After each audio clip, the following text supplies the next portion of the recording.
Assalamualaikum warahmatullahi wabarakatuh. Alhamdulillahirabbil alamin. Puji dan syukur marilah kita panjatkan kehadirat Allah Subhanahu wa taala yang telah memberikan begitu banyak kenikmatan kepada kita sekalian.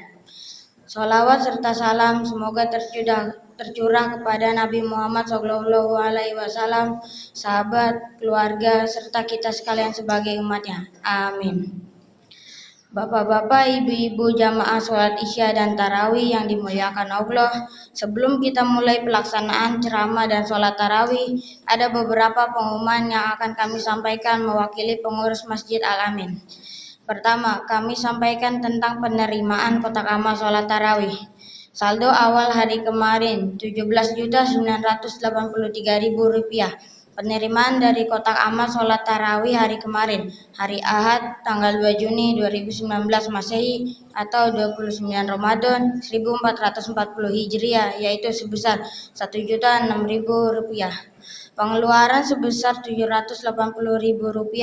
Saldo per malam ini Rp18.209.000. Terima kasih kami ucapkan kepada Bapak pemberi infak dan sodako. Semoga amal ibadah Bapak atau Ibu sekalian mendapatkan pahala yang berlipat ganda dari Allah Subhanahu wa taala. Amin.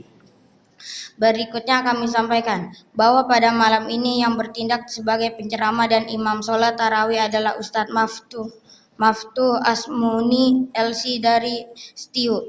Alhamdulillah beliau sudah ada di tengah-tengah kita. Marilah kita mulai rangkaian ibadah sholat tarawih kita. Untuk itu kepada Ustadz Maftuh Asmuni berkenan kiranya untuk memulai ceramahnya. Demikianlah pengumuman yang dapat kami sampaikan. Terima kasih atas perhatiannya. Billahi taufiq wal hidayah. Wassalamualaikum warahmatullahi wabarakatuh.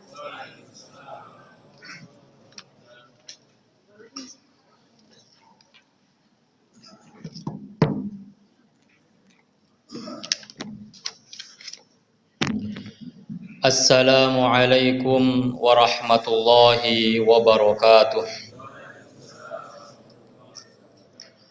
Alhamdulillahilladzi jama'ana fi hadzal syahril mubarak wa fi hadzal baitil mubarak.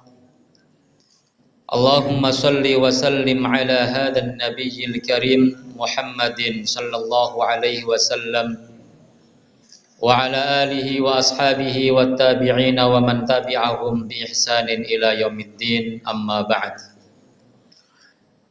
Ayyuhal muslimun al mustaqimun wa ya ayyatuhal muslimat al mustaqimat al muhtakifat hafizakumullah.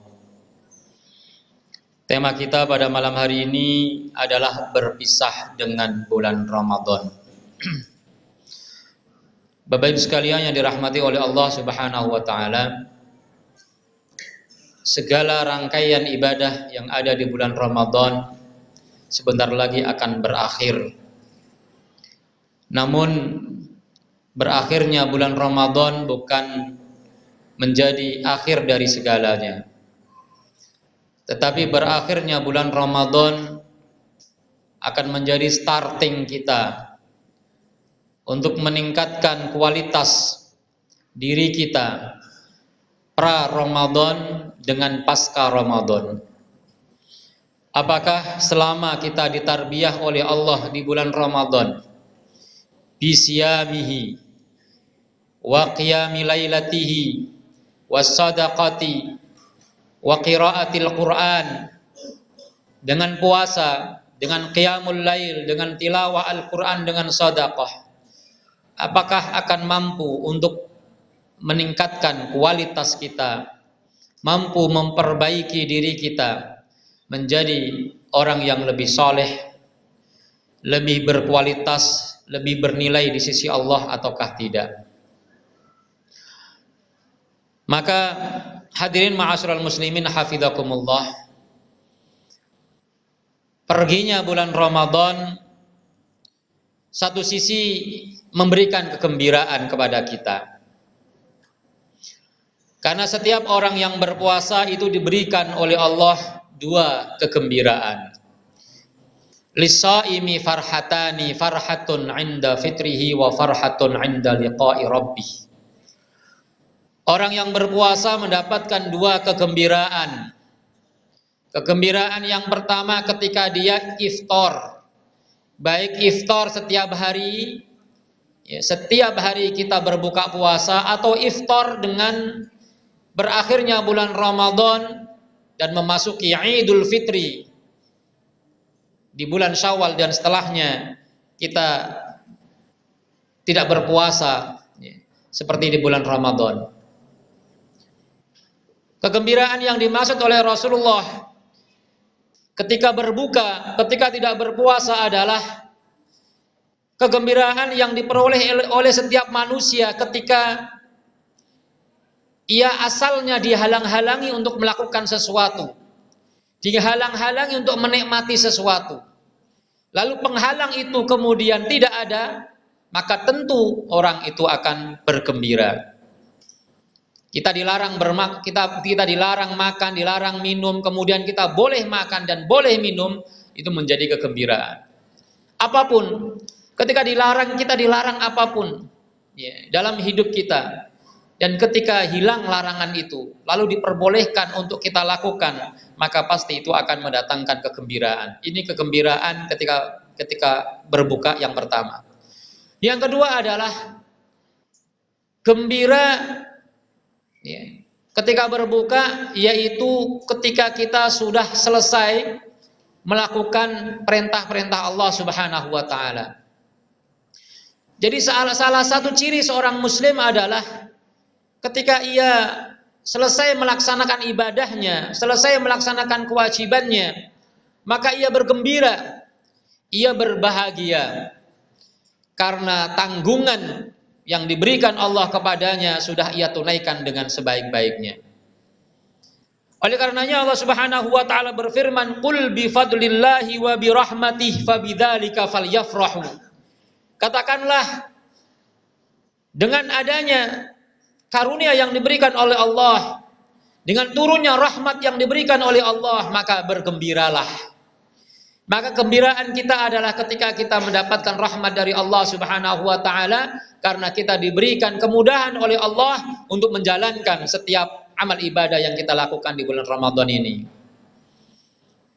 Dan rasa-rasanya setelah kita selesai bulan Ramadan, tidak ada lagi yang tersisa untuk kita lakukan kecuali sedikit. Puasa tidak lagi sebanyak puasa yang kita lakukan di bulan Ramadan setiap hari. Sholatul tarawih atau qiyamul Ramadan tidak lagi kita lakukan sebanyak qiyamul lail.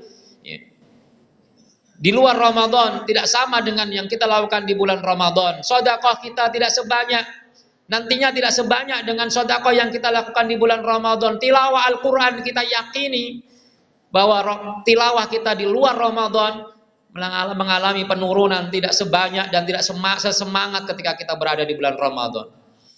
Maka dengan diberikannya kita kemudahan oleh Allah untuk meningkatkan segala bentuk ibadah yang tadi saya sebutkan, ya, maka hendaknya kita berbahagia, bergembira perintah Allah Subhanahu wa taala sesuai dengan perintah Allah tersebut.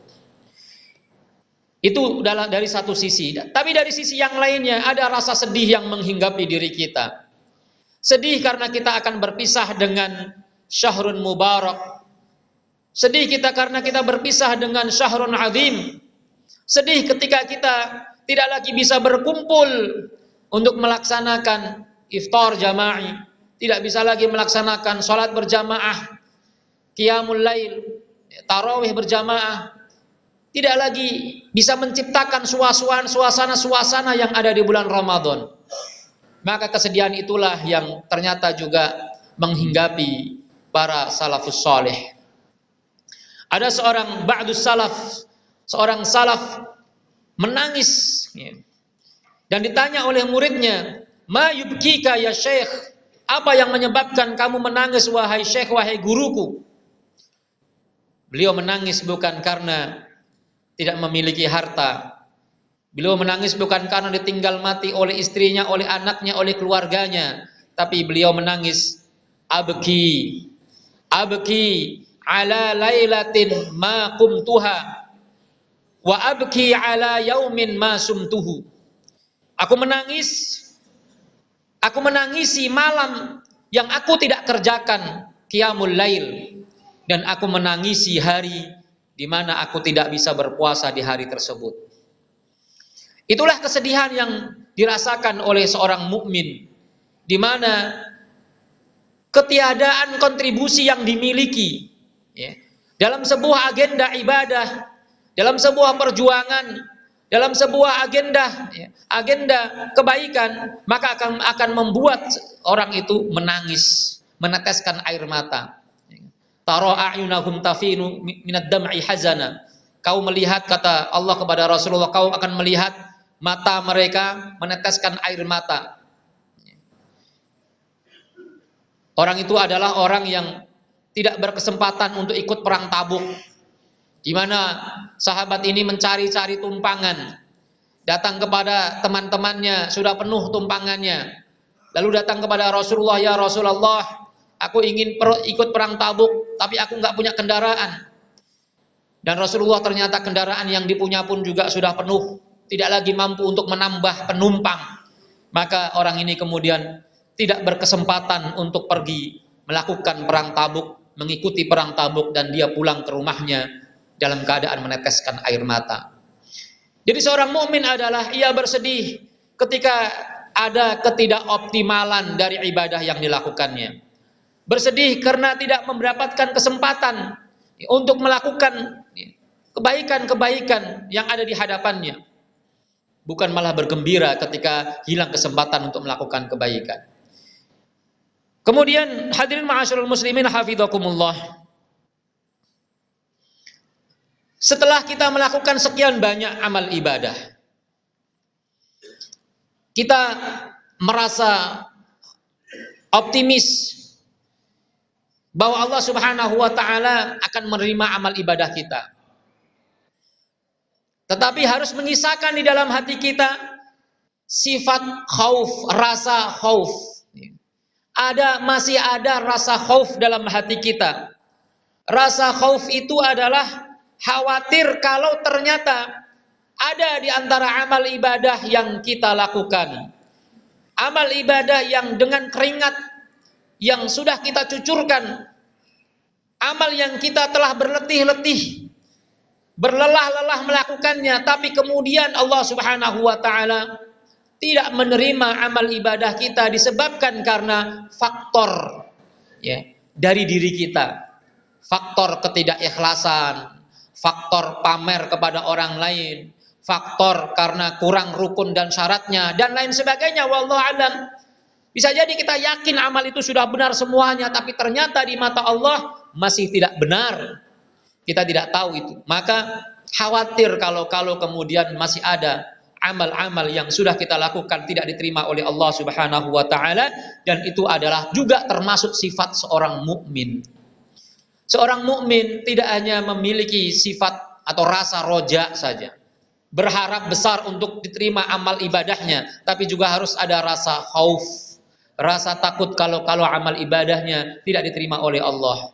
Allah Subhanahu wa taala berfirman, walladzina yu'tuna ma atau wa qulubuhum wajilah. Dan orang-orang yang sudah menunaikan apa yang harus mereka tunaikan, sudah menunaikan sholatnya, puasanya, zakatnya, tapi wa qulubuhum wajilah, tapi hati mereka ada rasa takut. Sayyidatuna Aisyah radhiyallahu anha ketika turun ayat ini, maka beliau bertanya kepada Rasulullah sallallahu alaihi wasallam, ahaula'i alladzina yashrabuna al-khamra wa yasriqun? Apakah mereka yang memiliki rasa takut padahal mereka sudah melakukan ibadah itu adalah orang yang meminum minuman keras atau orang yang mencuri? Maka Rasulullah sallallahu alaihi wasallam menjawab, la ya bintas Siddiq. Tidak begitu maksudnya wahai putri Abu Bakar As-Siddiq. Walakinnahum yusalluna wa yasumuna wa yakhafuna alla yuqbala minhu. Tetapi justru dia berpuasa, dia juga melakukan ibadah sholat, tapi dia khawatir, takut kalau amal ibadahnya itu tidak diterima oleh Allah Subhanahu wa taala. Itu yang harus kita sisakan dalam diri kita. Oleh karenanya bagaimana supaya amal ibadah kita diterima oleh Allah? Di antaranya hendaknya kita berdoa kepada Allah, selalu berdoa agar amal-amal yang kita lakukan diterima oleh Allah dan mendapatkan balasan nanti di akhirat. Biasanya kita mendengar doa Rabbana taqabbal minna wudu'ana wa salatana wa siyamana wa qiyamana ila akhir doa. Itu adalah cara kita bermohon kepada Allah agar amal ibadah kita diterima oleh Allah Subhanahu wa taala.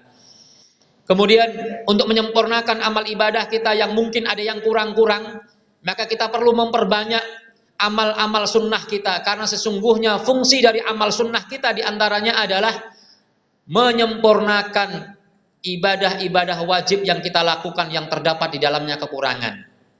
Ya, sebagaimana yang disabdakan oleh Rasulullah bahwa awwalu ma yuhasabu bihil abdu as-shalah. Amal yang pertama kali akan dihisab oleh Allah pada hari kiamat dari hambanya adalah salatnya. Fa idza saluhat faqad aflaha wa anjaha. Kalau salatnya benar maka dia telah beruntung dan dia lulus. Tapi wa in fasadat, kalau seandainya rusak maka faqad khasira wa khaba, maka dia merugi dan menyesal. Dan ketika fa in intaqasa min faridatihi, kalau seandainya masih ada yang kurang-kurang dari ibadah wajibnya, faqala rabb, maka Allah Subhanahu wa taala akan berkata kepada para malaikat, ungduru, lihatlah amal sunnah yang dilakukannya, dan dengan amal sunnah itu kalian bisa menyempurnakan kewajiban atau amal-amal fardu yang masih terdapat kekurangan di dalamnya. Hadirin ma'asyiral muslimin hafizakumullah.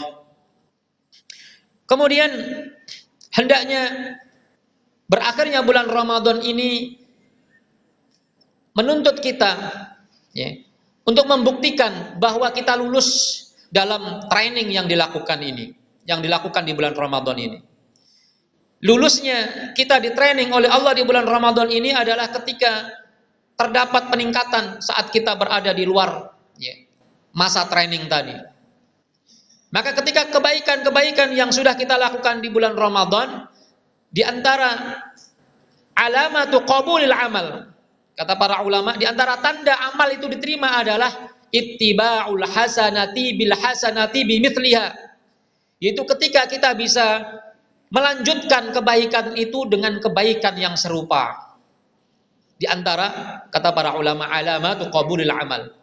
Maka kalau seandainya secara kuantitas kita tidak bisa melakukan amal ibadah sama dengan di bulan Ramadan, maka paling tidak semua kita tinggalkan. Harus ada waktu-waktu di mana kita tetap bernostalgia untuk puasa kita, bernostalgia dengan qiyamul lail kita, bernostalgia dengan tilawah kita. Ya, sehari sekali kita tilawah, ya, 1 juz qiyamul lail, satu malam, 1 hari sekali, atau seminggu sekali paling lambat, dan puasa seminggu sekali atau 2 kali untuk kita bisa melanjutkan ibadah-ibadah tersebut.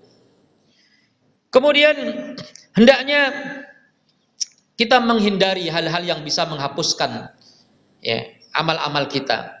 Kita sudah membangun sebuah bangunan yang besar.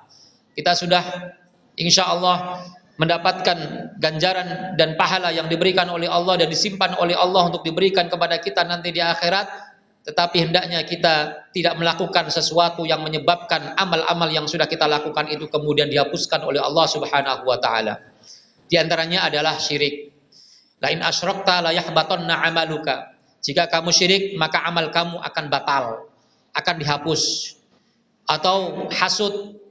Orang yang hasud itu juga akan memakan kebaikan-kebaikan yang kita lakukan. Iyyaka wal hasada fa innal hasada ya'kulul hasanat kama ta'kulun narul hataba. Jauhilah sifat hasud, karena hasud itu akan memakan kebaikan-kebaikan yang kamu lakukan sebagaimana api yang memakan dan melahap kayu bakar. Dan amal-amal yang lainnya yang bisa menjadikan penyebab terhapusnya amal-amal yang sudah kita lakukan selama ini. Yang terakhir adalah hendaknya kita keluar di bulan Ramadan ini tidak membawa sedikit pun dosa. Tidak membawa sedikit pun dosa. Kita berharap selesai kita di bulan Ramadan, menyelesaikan dan meninggalkan bulan Ramadan, maka kita seperti seorang bayi yang baru dilahirkan oleh ibundanya. Kayaumin waladatuhu ummuhu, yang masih suci, bersih, tidak memiliki dosa apapun, disebabkan karena di bulan Ramadan kita telah melakukan amalan-amalan yang menghapuskan dosa-dosa kita, dan kita beristighfar kepada Allah agar dosa-dosa kita diampuni oleh Allah, dan kita bertaubat kepada Allah di bulan Ramadan ini sehingga dosa-dosa kita baik yang kecil maupun yang besar diampuni oleh Allah Subhanahu wa taala.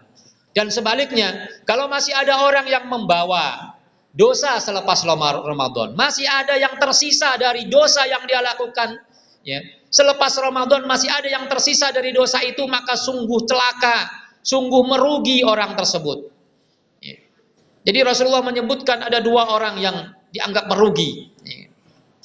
Bahkan disebut dengan celaka. Ragma anfu rajulin, yang pertama adalah ragma anfu rajulin dakhala alaihi Ramadan tsumma salaha qabla an yughfara lahu.